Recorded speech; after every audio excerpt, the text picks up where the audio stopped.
Let's start. See on screen.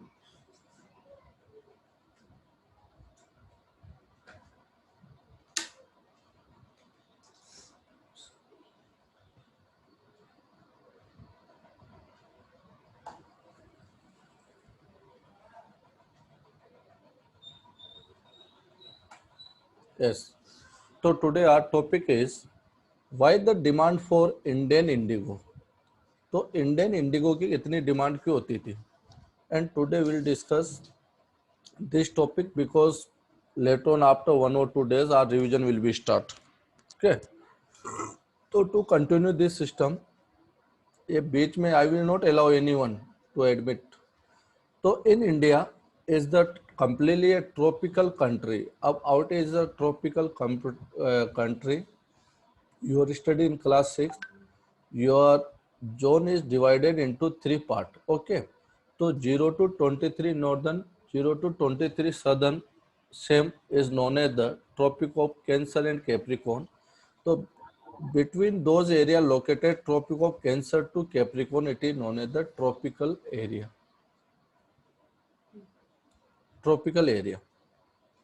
And 23 to later on 45 that is known as the temperate. So only indigo crop can grow only in tropical country because the hot climatic conditions are required. तो indigo plants grow primarily in the tropics, यानी grow तो temperate में भी होती थी but not a good quality of crop they may be grow. तो during that time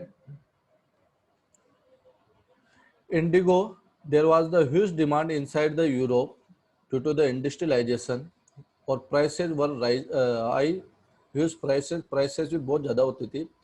तो since past indigo produced in India was used all over the world. Yes.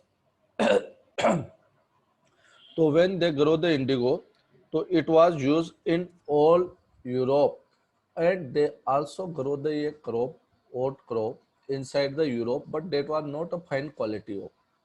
उसकी जो क्वालिटी होती थी कंपेयर देन इंडियन इंडिगो उसके compare में बहुत होती है. अब आप कहोगे सर ये तो येलो कलर में नजर आ रही है. नॉट, ये ड्यूरिंग द ग्रोथ है बेटा, प्रोसेस में. After it will be in blue colour. Okay. तो लेटर ऑन जब when the there was the demand for indigo, तो European cloth producer proceeded their government. अब से first point that side, left hand side, से the first point कि preference of the cloth dyer. तो वो किसको सब फर्स्ट प्रेफरेंस देते थे? जो डायर्स मतलब इंडस्ट्रियलिस्ट होते थे, इंडस्ट्रीज मैन. तो they give the preference for indigo. Why not the oat crop? Because it is the dull in dye colour और पेल. पल कलर और डाई कलर डल कलर होता था इसका, इसमें एक ब्राइटनेस नहीं होती थी ओट क्रॉप के अंदर. तो that's why they give the importance for the Indian indigo. अब जब इंडियन इंडिगो के प्राइसेज इतने हाई है, इतनी डिमांड है मार्केट में, तो as a traders many Europeans countries started the business inside the India. अब वो इंडिया में आ गए बिजनेस करने के लिए कि यहाँ प्लांटेशन करेंगे किसका? इंडिगो क्रॉप का, और प्रॉफिट कमाएंगे. We will export to the Europe continent, Europe में हम उसको एक्सपोर्ट कर देंगे. तो जो फार्मर्स अर्ली टाइम जो ये मना करते थे गवर्नमेंट को कि आप हमारे को प्रोटेक्ट करना है, वुड प्लांटर्स जो ओट प्लांटर्स है उनको प्रोटेक्ट करना है, तो impose the taxes on the Indigo. Indian Indigo अगर हमारे कंट्री में आती है तो उस पर इतना टैक्सेस लगा दो कि उसको वो इम्पोर्ट नहीं कर सके हम. बट अब देखिए सिचुएशन इज चेंज. कहाँ प्लांटर्स हमारा अपोज कर रहे थे, लेकिन जब उनको लगा कि इसकी बहुत ज्यादा डिमांड है, तो जब इन यूरोप इंडस्ट्रियलाइजेशन स्टार्ट हुआ, इंडस्ट्रियलाइजेशन जब स्टार्ट हुआ बेटा, तो उन्हीं यूरोपियन इंडस्ट्रियलिस्ट मैन जो थे इंडस्ट्रियलाइजेशन में जो लोग थे जिन्होंने फैक्ट्रियां सेटअप की थी, उन्होंने गवर्नमेंट से डिमांड की कि इंडिगो पे रिलैक्स किया जाए टैक्सेस को. तो European cloth produce president pressurise the government to relax the ban on indigo import, यानी इंडिगो पे लगने वाले इंपोर्ट को रिलैक्स कीजिए, कम कीजिए. अब देखिए सिचुएशन चेंज हो जाती है। एज ए बिजनेसमैन वो रिलैक्स चाह रहे हैं और एज ए प्लांटेशन वर्कर्स वो उस पर टैक्सेस चाह रहे हैं। तो अब यहाँ पे सिनेरियो चेंज हो गया, अब वो टैक्सेस नहीं चाहते और इंडिया में टर्न करते हैं टू ग्रो द इंडिगो करो। अब सी द सिचुएशन, तो Britain turns to India, Britain India में आ गए, कंपनी एज ए कंपनी आई थे बेटा वो, ओके, that name was the East India company. तो India look for a ways to expand the area under indigo cultivation. अब वो डिफरेंट सिचुएशन देखने लगे कि कैसे हम इंडिया में आके इस क्रॉप को ग्रो करें। Are you hearing my voice? सुनाई दे रहा है? Yes, sir. Okay okay. तो last decade of 18th century indigo cultivators in Bengal expanded. तो उन्होंने सबसे पहले बंगाल के अंदर एक्सपेंडेड किया अपना कल्टीवेशनल सिस्टम। अब देखिए सिचुएशन इज चेंज इन 1788, जहां पे 30% of the Indigo import into Britain was from India. 1788 में हमारी जो इंडिगो थी वो 30% उन पे इंपोर्ट होती थी, हम बेचते थे। यानी are just a minute,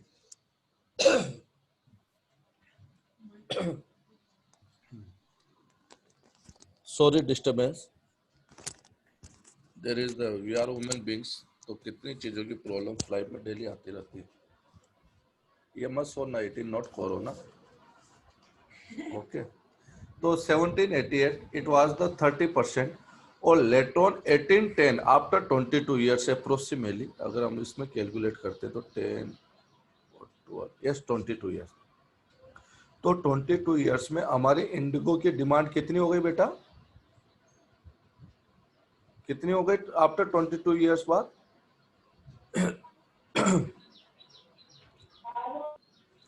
it is the 95%। यानी वो पूरी पूरी तरह किस पे डिपेंड हो गए? इंडियन इंडिगो पे। यानी 90%, 95% जो हम एक्सपोर्ट करते थे वो यूरोप कॉन्टिनेंट हो, यानी वहां पे जाने वाली टोटल डाई का 95% फ्रॉम द इंडिया। अब लेट्रॉन सी, अब इंडिगो ट्रेड स्टार्ट किया, अब इन्वेस्टमेंट किया उन्होंने, क्योंकि एक बिजनेसमैन हमेशा जिसमें प्रॉफिट दिखता है ना उसमें इन्वेस्टमेंट स्टार्ट कर देता है। अब बोले से वो वर्क कैसा ही हो, doesn't matter, it may be related to agriculture, it may be related to business, it may be related to the industrialist. तो there were the many person, they comes to India for high profit, जैसे numerous Scotsman, मतलब दो citizens of the Scotland के रहने वाले लोग, and English man came to the India became a planters. और पूरे इंडिया में लगने लगा जैसे कि मनी क्रेडिट फ्लोरिस्ट हो रहा है। फ्लोरिस्ट मतलब चारों तरफ पैसा ही पैसा नजर आ रहा है, इन्वेस्टमेंट इन्वेस्टमेंट इंडिया। तो that was the time, that's why they turn to India for huge profit. पैसा कमाने के लिए वो यहाँ आए, बिजनेस के लिए। तो we have seen in this, okay. अब वो आ गए तो किस सिस्टम में वो कल्टीवेशन करेंगे? दो तरीके से, या तो हम फार्मर्स को प्रेशराइज करें कि भाई आप इंडिगो ग्रो करो, या फिर मैं खुद कल्टीवेशन करूं। तो will discuss what were the different pattern to grow the indigo inside the India. See, तो one pattern is known as the, there were two patterns, nij और रॉयल्टी पैटर्न। तो निच पैटर्न में क्या करते थे पहले मैं आपको एक्सप्लेन करूँ।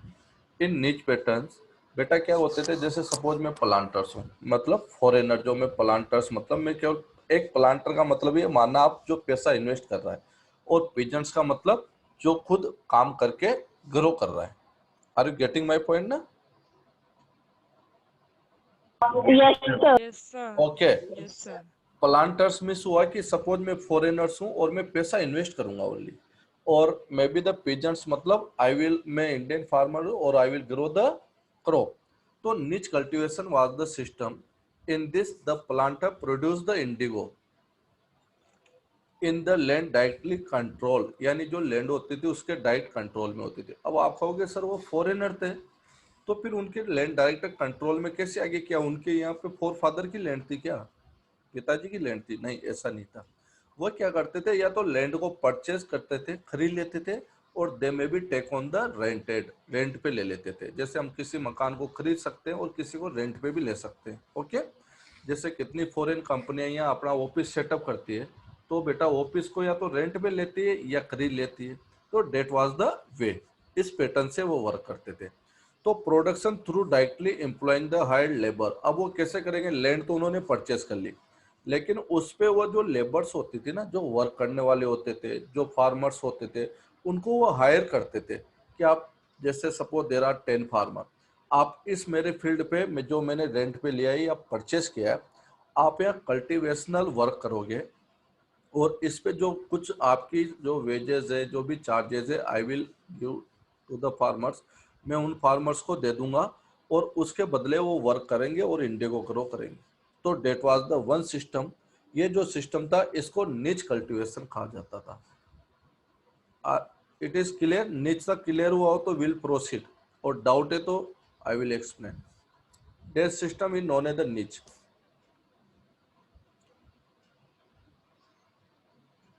If you any doubt till now, अभी तक कोई डाउट है तो आप पूछ सकते हो, नहीं तो will proceed to the another one cultivation system. There any, have any doubt till now? No, sir. Okay, चलो next see, what was the रोएटिक कल्टीवेशन सिस्टम। अब रोएटिक कल्टीवेशनल सिस्टम में क्या था कि contract based system was indigo cultivated, where the planters forced pressurise to ryots to work under the agreement. अब आपने स्टडी किया है कि रोइट्स का मतलब होता है सदर्न इंडिया में पीजेंट्स, जो स्मॉल फार्मर्स है ना, those farmers are known by the ryot. तो that system is known as the ryoti system, ryoti system बोला जाता था। तो इन दिस सिस्टम वो क्या करते थे, कॉन्ट्रैक्ट करते थे फार्मर्स के साथ कि मैं आपको एडवांस में इतना पैसा दे रहा हूं, और आपको इतनी लैंड पे इंडिगो क्रॉप ग्रो करनी है, और आपको इतना पैसा मिल जाएगा। लेकिन उसमें एक कंडीशंस रहती थी, later on will discuss. Okay, कि आपके पास suppose you have 100 bigha land, तो आपको 25% एटलीस्ट, जो 25% जो बेस्ट लैंड है, you will grow indigo crop on that land through the agreement, और थ्रू द सट्टा और एग्रीमेंट बोला जाता था इसको। ओके, तो और द लैंड पेजेंट्स की होती थी, और कैपिटल कौन लगाता था? कैपिटल मतलब पैसा होता है बेटा, 9th में स्टडी करोगे, कैपिटल मतलब पैसा, मनी। तो ये प्लांटर लगाता था। अब इसमें क्या प्रॉब्लम आई और निज में क्या प्रॉब्लम आई, अब मैं थोड़ा सा आपको रिलेटेड टू 9th बता देता हूँ। Capital means the investment money. तो money is the two types. जो कैपिटल इन्वेस्टमेंट होता है ना, वो दो तरीके से होता है। कैसे? एक इन्वेस्टमेंट होता है परमानेंट, और अनदर इन्वेस्टमेंट टेम्परेरी। ओके, अब जैसे एनी वन फार्मर्स है, तो वो अपने फील्ड पे प्रोडक्शन कर रहा है। जैसे टुडे के सीन में हम लेते हैं, आज के सिनेरियो में, तो for a farmers tractors are required, tubewells are required, tubewells are required, tractors are required. तो वो विल इन्वेस्ट डेट, जो इन्वेस्टमेंट है ये एक ही बार फार्मर परचेज करेगा। तो this investment is known as the permanent investment. और वर्किंग कैपिटल जो होती है, ये फिक्स कैपिटल हो गई जो एक बार इन्वेस्टमेंट हुआ, और वर्किंग कैपिटल है कि जब भी हम प्रोडक्शन करेंगे इट इज रिक्वायर्ड। लाइक कि जैसे सपोज जब भी वो फील्ड पे एग्रीकल्चर करेगा, तो seeds are required, fertilisers are required, irrigations are required. So this system is known as the working capital.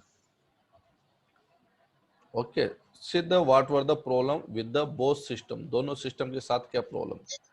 अब we'll discuss the problem with the niche cultivation. Are you hearing my voice? कहीं बीच में cut रही है क्या? No, sir. Okay, No, sir. okay बेटा। तो what were the problems with the niche cultivation? अब niche cultivation के साथ क्या क्या प्रॉब्लम थी बेटा? अब सबसे मेजर प्रॉब्लम थी with niche cultivation, lack of fertile land.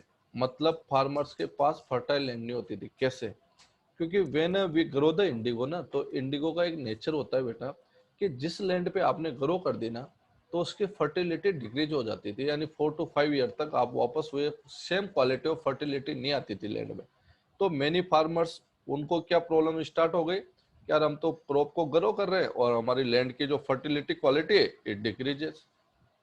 तो how we should utilise this land for our consumption, यानी हम भी तो हमारी क्रॉप ग्रो करेंगे इन फ्यूचर्स। तो जब लेक की फर्टिलिटी, जो लेक ऑफ फर्टिलिटी लैंड ये डिक्रीज होना स्टार्ट हुई, तो बहुत से फार्मर ने प्रॉब्लम क्रिएट करना स्टार्ट किया। ऑलरेडी डेंसली पॉपुलेटेड एरिया, अब नॉर्दर्न इंडिया में सिस्टम स्टार्ट हुआ, तो it is already densely populated, बहुत ज्यादा पॉपुलेशन यहाँ होती थी, तो लैंड भी इजी गोइंग नहीं मिलती थी, क्योंकि कौन लैंड सेल करेगा, जहाँ पॉपुलेशन रहेगी उनको ये तो बोलेंगे नहीं भाई आप शिफ्ट हो, मैं कल्टीवेशन स्टार्ट करूंगा। तो that was the major problem. Conflict and tension as the acquisitions of land, बहुत सी बार लैंड को हड़पने के लिए, रेंट पे लेने के लिए कितनी टेंशन और कॉन्फ्लिक्ट पैदा होता था फार्मर्स और मे बी द प्लांटर्स के बीच में। तो this was the major problem during the niche cultivation. अब during the niche cultivation there was the mobilisation of worker were not easy. अब जैसे सपोज आपको किसी पर्टिकुलर एरिया में इंडिगो ग्रो करनी है, तो वहाँ पे वर्कर्स को आप कैसे लेके आओगे? अर्ली टाइम में से ट्रांसपोर्ट होते नहीं थे। मैं पिक्चर दिखाऊंगा आपको कि what were the different means of transport early time. तो that was the major problem, labours नहीं मिलती थी बहुत सी बार। बहुत सी बार ये होता था बेटा, जो लेबर मिल रही है they may be busy in their personal work, हो सकता था सेम टाइम वो किस वर्क में बिजी रहते थे, अपनी खुद की क्रॉप ग्रो करने में, क्योंकि that time period was also utilise in the rice crop. ये पीरियड राइस क्रॉप ग्रो करने में भी यूज होता था। तो requirement to a labour to operate, requirement जो लेबर की होती थी ऑपरेट करने के लिए इस क्रॉप के लिए, तो this was the major problem. Usually requirement comes when the peasant were busy with the rice cultivation, ये जो मैंने पॉइंट का ये आ गया। ओके, तो बहुत सी बार क्या होता था कि जैसे फार्मर से सब है, तो they busy with their rice cultivation, वो भी अपने राइस कल्टीवेशन में बिजी हो रहे। उनके पास बेटा पहले कोई टेक्नोलॉजी थी नहीं, तो देवर यूज द प्लो, जो प्लो यूज करते थे, जो हल होता था वो भी ब्लॉक के साथ, बेलों के साथ। तो वो उन्होंने अगर मान लो अपने फील्ड में यूज कर रहे, तो how to they provide to others, दूसरों को रेंट पे कैसे देंगे? फर्स्ट तो वो खुद के लिए यूटिलाइज करेंगे। तो that was the major problem with the niche only, not a royalty cultivation, it is the niche cultivation. So these were the major problem with the niche cultivation. See the pictures. अब ये picture देखिए आप, land required for Indigo cultivational. अब Indigo cultivation में जैसे कैसे pigeons work कर रहे हैं, सी देयर चिल्ड्रन, उनके बच्चे खेलते रहते थे। और ये देखिए आप प्लांटर्स, कितने क्या मीन्स ऑफ ट्रांसपोर्ट थे उस समय। आप पालकी में बैठा के तो उनको प्लांटर्स को लाना पड़ता था बेटा, तो लेबर्स कैसे आएगी?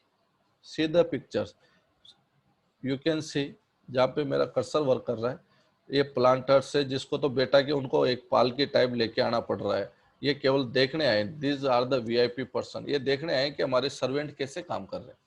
These are the pigeons. तो सच टाइप ऑफ पिक्चर्स जो इस टाइप से कल्टीवेशनल होता था। सीधा another one picture, pigeons on Indigo,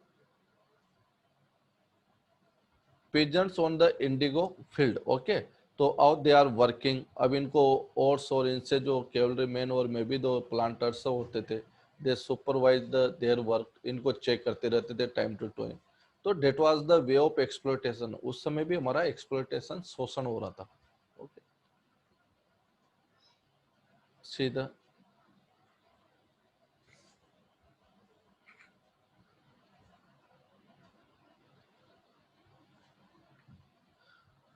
what were the another problem with the niche cultivation. अभी हमने 2 और 3 प्रॉब्लम डिस्कस किए कि फर्टिलिटी डिक्रीज हो जाती थी। सेकंड प्रॉब्लम, लेबर की प्रॉब्लम्स आती थी।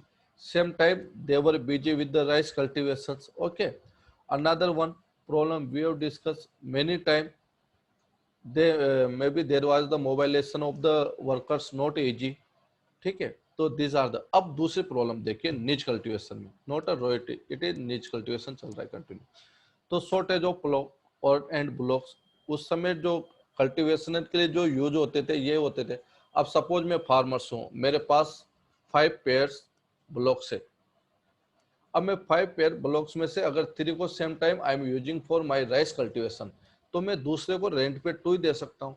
अब इसमें सबसे major problem see, this system was done by the foreigner और प्लांटर्स करते थे क्या, क्योंकि लैंड उन्होंने क्या की, रेंट पे ले ली या परचेस कर ली। अब सोचे उनको ब्लॉक्स चाहिए, तो ऐसा तो ये नहीं बेटा कि वो यहाँ इंडिया से परचेस कर लिए, मैंने 10 बेल परचेस कर लिए। अब आफ्टर कल्टीवेशन जब खत्म हो जाएगा तो उन बेल को क्या मैं यूरोप थोड़ी लेके जाऊंगा, what I will do with them, उनके साथ मैं क्या करूंगा। तो ये इन्वेस्टमेंट भी नहीं कर सकते थे। That was the major problem with the foreigners और ब्रिटिशर्स। तो they can't invest on that system, इन चीजों पे वो इन्वेस्ट भी नहीं कर सकते थे कि पता चला इतने परचेस कर लिए, क्योंकि वो फार्मर्स को ही एक लीज पे दे सकते थे। अब फार्मर बोल दे कि I am ready to work, doesn't better, मैं तैयार हूँ काम करने के लिए, पर आपको इन्वेस्टमेंट करना पड़ेगा, बुलॉक्स मेरे पास है नहीं, they ought to they arrange. तो this was the major problem, investment and purchase was the big problem. जो मैंने बताया कि जैसे बुलॉक्स परचेस कर लिए उन्होंने, अब परचेस करने के बाद उसका क्या यूटिलाइजेशन है, आफ्टर क्रॉप हार्वेस्टिंग हो जाएगा, तो जब इंडिगो हार्वेस्टिंग हो गया तो उसका क्या यूटिलाइजेशन है। Supply from the peasants was also problem since their pug और bullocks one their rice field. बहुत सी बार उनकी सप्लाई नहीं मिलती थी क्योंकि वो राइस के कल्टीवेशनल में बिजी होते थे। तो planter were reluctant to expand the area under the niche cultivations. Planter खुद चाहते थे कि हमारा एरिया बहुत ज्यादा बढ़े निच कल्टीवेशन में, but alternative mode of cultivation war royalty. तो वो टर्न्स किस टाइप्स कर गए कि यार इस सिस्टम में there are lot of problem, हम खुद टेंशन लेनी पड़ती है, फार्मर्स को इन्वेस्टमेंट के लिए पैसा दो, लेट ऑन उनके लिए टूल्स परचेस करो, तो why not we start in place of another one system. जैसे आपने देखा earlier they were started Mahalwari system permanent settlement, उससे सेटिस्फाइड नहीं हुए तो मलवारी सिस्टम में सेटलमेंट, मलवाड़ी से भी सेटिस्फाइड नहीं हो तो दे स्टार्टेड द रोहितवाड़ी सेटलमेंट। तो ऐसे यहाँ हुआ, ब्रिटिशर्स जब when they failures in nij cultivation तो they started the ryotwari system. अब सीधे what were the problem with the ryotwari system. Okay, तो व्हाट वाज द सिस्टम पहले ये देख लीजिए। रोइट्स मतलब पीजेंट्स और farmers were forced to planter to sign a contract और एग्रीमेंट, जिसको हम सट्टा भी बोलते थे, क्योंकि सट्टा क्या होता है, डेट इज द रिस्क, बहुत बड़ी रिस्क होती थी इसमें। At time village and man sign the agreement on the behalf of ryots. अब वो हर रोइट से जाके तो एग्रीमेंट करेंगे नहीं, तो एग्रीमेंट किससे करते थे, हेडमैन ऑफ विलेज, जो विलेज का हेडमैन होता था ना, उससे एग्रीमेंट कर लिया कि आप 10 फार्मर्स को इतना पैसा एडवांस दो और दे में भी स्टार्ट द इंडिगो कल्टीवेशन। तो उस समय हमारे इंडियंस क्या होते थे बेचारे, बहुत सीधे होते थे, तो उनको एडवांस में जब पैसा दिख जाता था ना, तो उनको लगता था कि why should not we start the cultivational, यार जब एडवांस में पैसा मिल रहा है तो क्यों ना हम कल्टीवेशन से स्टार्ट करें, क्यों ना हम ये सिस्टम स्टार्ट करें। तो उनको थोड़ा सा पैसा दिखना चाहिए था, क्योंकि बहुत पॉवर्टी यहाँ हमारे इंडिया में थी, तो थोड़ा भी पैसा दिख जाता तो हम खुश हो जाते थे, यार पैसा है पैसा है पैसा, लाइक। तो this was the agreement through this. Okay, headman of village उसको पैसे देते थे और एग्रीमेंट साइन होता था जिसमें आपको कल्टीवेशन करना ही करना है। तो cash was provided to the ryot, मतलब फार्मर्स को कैश मिलता था, low interest rate to grow the indigo, कि आपको 1 लाख रुपीज में एडवांस दे रहा हूँ, आपको ये ग्रो करनी है, आफ्टर इसके इंटरेस्ट के साथ आपको ये पे करना है मुझे वापस, और जो भी आपका चार्जेज है ये। ओके, तो क्या कंडीशन थी इसमें, but the loan committed the ryot to the cultivated. अब इसमें क्या कमिटमेंट होता था, indigo on the at least 25% area under is holding. Suppose मैं जितना एरिया रखता हूँ ना, जैसे मेरे पास 10 बीघा लैंड है, ओके, तो उसका 25% यानी 2.5 बीघा पे तो मुझे कम से कम इंडिगो को ग्रो करना ही करना है। तो दिस वाज द एग्रीमेंट। अब इसमें प्लांटर्स होते थे तो क्या प्रोवाइड करते थे, सीड्स, ड्रिल, ये चीजें प्रोवाइड करते थे। कल्टीवेटर जो फार्मर्स होते थे फार्मिंग और हार्वेस्टिंग वर्क करते थे। तो this system is known as the royalty system. मैं वापस रिपीट कर देता हूँ main point. In this there was the agreement between the headman of villagers और planters, planter matlab those who want to invest on the indigo, cash was given in advance on low interest rate, okay, और what was the condition? At least 25% land should be under is holding, so they will grow the indigo crop. Okay, see the problems with this cultivation. Problem with the royalty cultivation, क्या क्या problems होती? अब मैंने पैसा advance ले लिया for example और I am unable to पे द लोन, तो फिर वापस मेरे वो लोन का ऐसा डेप्ट ट्रैप चलेगा कि मैं कभी उसको पे नहीं कर पाऊंगा. तो there was the major problem cycle of loan prove that the detrimental of peasants. तो पिजेंट्स के ऊपर इतना लोन का प्रेशर हो जाता था, वो कभी उसको खत्म ही नहीं कर पाता था, कभी पे नहीं कर पाता था.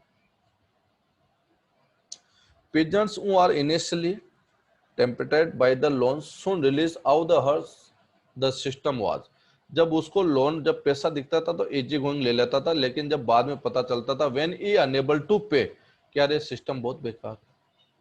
Okay, the price they got from the indigo they produce was very low. उनके बदले जो इंडिगो की प्राइस उनको मार्केट में मिलती थी वो बहुत कम मिलती थी. The cycle of loans never ended, यानी ये कभी खत्म ही नहीं होता था. मैंने इंटरेस्ट ले रखा है, जैसे साइकिल ऑफ लोन मान लो आप पाकिस्तान जैसा, जैसे कैसे पाकिस्तान ने लोन ले रखा है world bank, different nation, China, like this. Okay, तो वो अपना लोन ले लिया, उस लोन को जो उस लोन के इंटरेस्ट आती है ना बेटा, इंटरेस्ट मतलब जो उसका ब्याज, तो उसके इंस्टॉलमेंट पे करने के लिए भी उसको लोन लेना पड़ रहा है. बेसिक नहीं, इंटरेस्ट ऑफ द लोन, जो लोन लिया उसका इंटरेस्ट अगर वो पे करना चाह रहा है तो उसके लिए भी उसको लोन लेना पड़ रहा है. तो फिर उसको चुकाने के लिए भी लोन ले रहा है, पहले से लोन फिर लोन, तो एक पूरा लोन साइकिल हो जाता है, लोन साइकिल. ओके, और दिस नेवर एंडेड, यानी फिर ये भी कहा जाता है कि बहुत सी बार किसी बच्चे का जन्म ही लोन के अंदर होता है, डेप्ट ट्रैप में. क्लास 6 में क्वेश्चन था, आप भूल गए होंगे. This is known as the डेप्ट ट्रैप. एक जाल बिछ जाता था उधारी का, डेप्ट का, ऋण का जाल, मतलब जो हमने what we have taken from others. Okay, तो दिस नेवर एंडेड. तो बहुत सी बार हो सकता है कि वो फार्मर ने लोन ले रखा है और ई अनेबल टू पे, तो उसका बच्चा, जब भी उसके बच्चे की बर्थ होगी तो उस पर पहले से, जन्म से पहले एक लोन छड़ जाएगा कि ये तुम्हारे फादर नहीं पे कर पाए, you will pay the this low. Why? अब आप कहोगे सर बच्चे की क्या गलती है, बच्चा क्यों पे करेगा? बिकॉज सी लिसन, कि जो मेरी लैंड है इसमें नेचुरल राइट्स किसका होगा? मेरी death, suppose after me my child, यानी मेरी प्रॉपर्टी में मेरे बच्चे का अधिकार है. तो मैंने जो सरप्लस प्रोडक्शन या सरप्लस इन्वेस्टमेंट कर रखा है उस पे जब बच्चे का अधिकार है, तो कोई अगर लोन में है तो उस पे भी बच्चे का होना चाहिए. लाइक, तो fight for the land, the planter usually instead the Indigo be cultivated on the best soil. एक तो सबसे बड़ी प्रॉब्लम आती थी कि बेस्ट सॉइल यानी बेस्ट लैंड है उसी पे ग्रो करो, और प्रिपेयर टू कल्टीवेट राइस. और उस समय इस लैंड को वो क्या यूज करते थे? राइस के लिए. इंडिगो मोर और at deep roots and exhausted the soil rapidly. जो इंडिगो क्रॉप है ना, इसकी जड़ें, रूट्स होती है, बहुत नीचे तक जाती है और सॉइल की जो फर्टिलिटी है उसको डिक्रीज कर देती है. तो this was the major problem with the royalty system. So today we have discussed two system. First one is the niche cultivational. What was the niche cultivational? What were the problems with this system? Okay. Second topic, what is the royalty system? What are the features? 25% advance, 25% land पे जो उसको grow करनी है, advance loan मिलता था, low interest rate पे मिलता था, और what were the problem with this system. तो today we have discuss both point. This notes I will send on your WhatsApp group also. So today we have completed this topic, और tomorrow onwards we'll discuss about the कि जब farmers को pressurise करने लगे, जब farmer they unable to grow the this system, follow the this system, royalty और niche, तो they started blue rebellion inside the Bengal. उन्होंने विद्रोह करना स्टार्ट कर दिया इस रेवुलेशन, इसके खिलाफ, कल्टीवेशनल सिस्टम के खिलाफ. तो this system tomorrow will discuss. Have a good day. Thanks dear students. Thank you. Thank you बेटा. Thank you, sir. ओके.